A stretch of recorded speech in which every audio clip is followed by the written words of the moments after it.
Depuis longtemps déjà, j'arpente les routes de France au volant de mon semi-remorque. Venant en aide aux âmes brisées du bitume, je résous les conflits que la loi et l'ordre glissent sous le tapis de l'indifférence. Bienvenue dans 38 tonnes de confidence.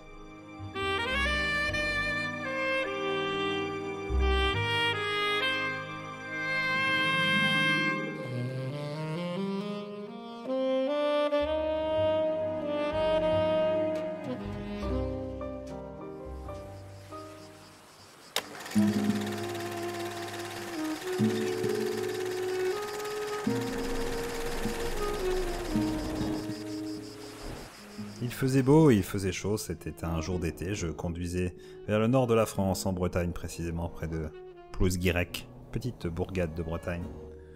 Je roulais de façon nonchalante, en écoutant à la radio les derniers scores sur RMC du championnat de tennis de table interrégional. Je me demandais bien ce que j'allais pouvoir faire en Bretagne, parce que force est de constater que je n'avais pas que des amis là-bas. Je devais un peu d'argent par-ci, conquête, un peu fâché par-là. Après tout, je n'allais peut-être pas rester si longtemps que ça. Je faisais ma livraison et puis c'était tout.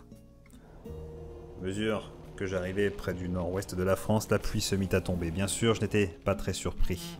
Aveuglé par les lampadaires, je vis que la lumière du soir commençait à s'estomper. La chaleur avait été telle que du goudron fondu s'était collé sur mes pneus, me ralentissant. Et puis j'ai commencé à avoir faim, je n'étais pas encore en ville, près des problèmes. Je m'arrêtais pour une délicieuse crêpe saucisse dans une station Total. La serveuse faisait du gringue, qui pourrait lui en vouloir. Elle me proposait un supplément maroilles sur ma crêpe saucisse. Je lui dis non, j'ai encore de la route à faire. Elle me mit malgré tout son numéro de téléphone sur une petite serviette en papier. Ah, j'avais assez de problèmes. Vous savez, pour un homme comme moi, c'est compliqué de pas attirer les problèmes. Je reprenais la route, en faisant attention à mon chargement qui était extrêmement fragile. J'avais accepté cette mission parce qu'elle payait plus. Ils avaient besoin d'un chauffeur compétent, mais je me doutais bien que la cargaison devait être, elle aussi, de valeur. J'en profitais d'être arrêté à la station-service pour jeter un petit coup d'œil, parce que moi, vous savez, je signe mes contrats au feeling. Je regarde pas toujours les papiers. Ah, ça alors. La donzelle avait raison, j'aurais dû le prendre, ce maroilles. J'ai failli m'évanouir en voyant ce que je transportais. Incroyable. La fameuse cargaison que tout le monde attend. Des rouleaux, et des rouleaux entiers de PQ. Ça tombait pile au moment de ce calendrier. On était au mois de mars 2020, les gens se précipitaient partout pour en avoir, et je me précipitais avec, comme des lingots d'or, en direction d'un hypermarché. Il fallait absolument que je reste très discret. Alors que je refermais les portes arrière de mon camion, la serveuse entrevut ma cargaison, s'approcha de moi avec un air beaucoup moins attirant que tout à l'heure.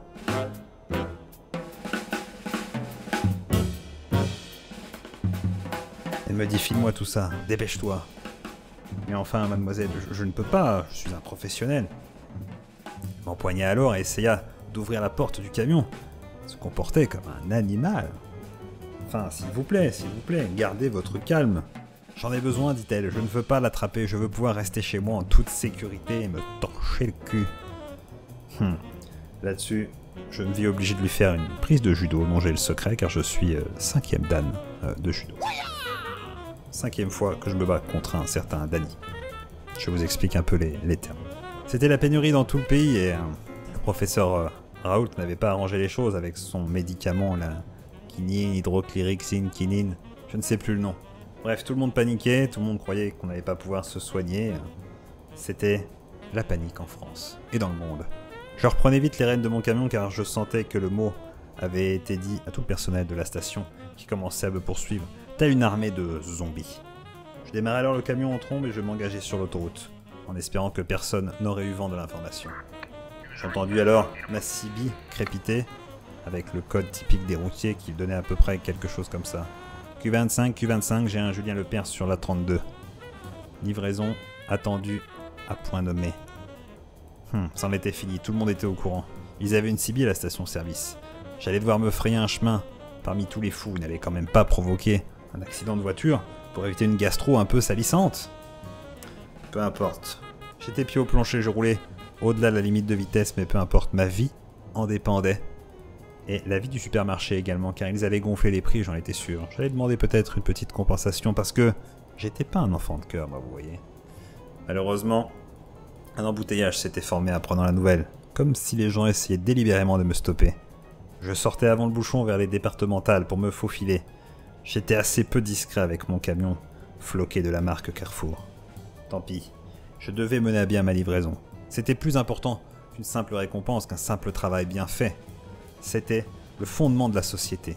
Acheter les objets à un prix plus élevé lorsqu'ils sont plus rares.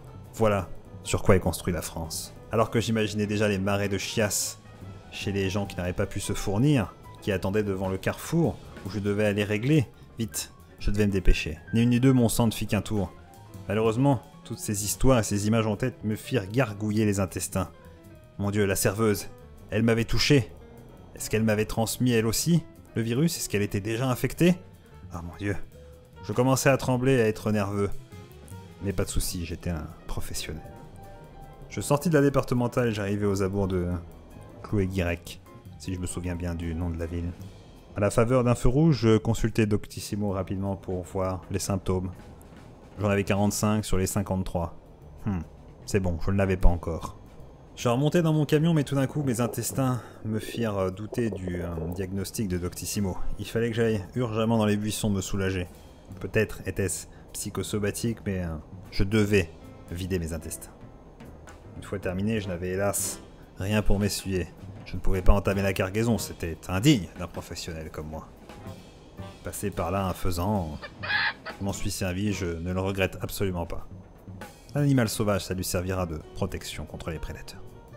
Je reprenais la route en faisant attention à chaque carrefour, je regardais précautionneusement à droite à gauche, et je vis au loin le centre commercial Jacques Toubon, là où était situé le carrefour en question.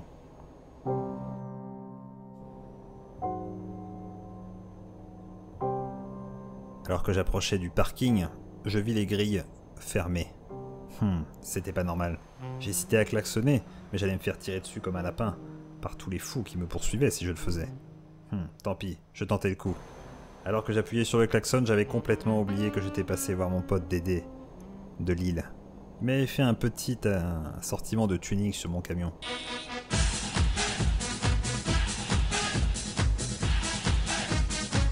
C'est alors que la cucaracha version techno résonna à plus de 500 décibels à la ronde.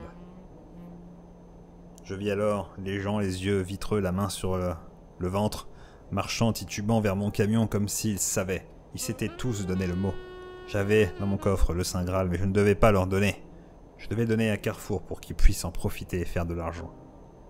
C'est la dure loi du métier de livreur, de chauffeur routier. Ne jamais trahir le client, bien sûr. C'était un exploit que j'avais réalisé. J'étais arrivé en un seul morceau. On ne peut pas dire autant du faisant, mais peu importe. Je reculais mon camion en forçant la porte pour accéder au hangar. Heureusement, un employé du Carrefour m'avait entendu, il avait ouvert la porte de ce dernier hangar. Je m'engouffrais dedans à reculons sans trop regarder.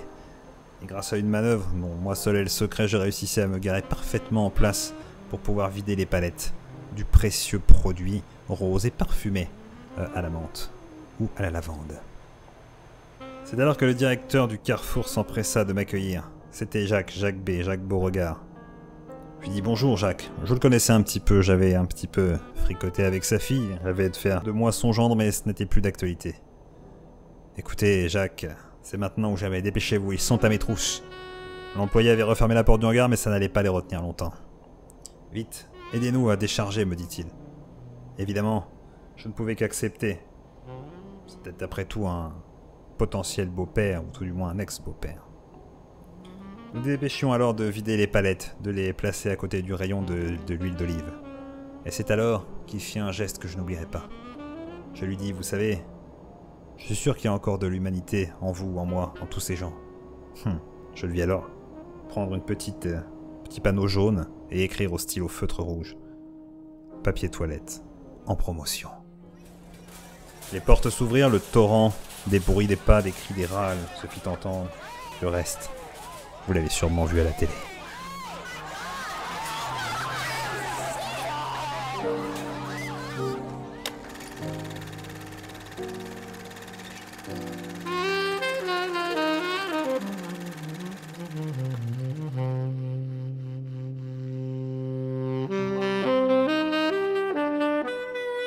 Bye.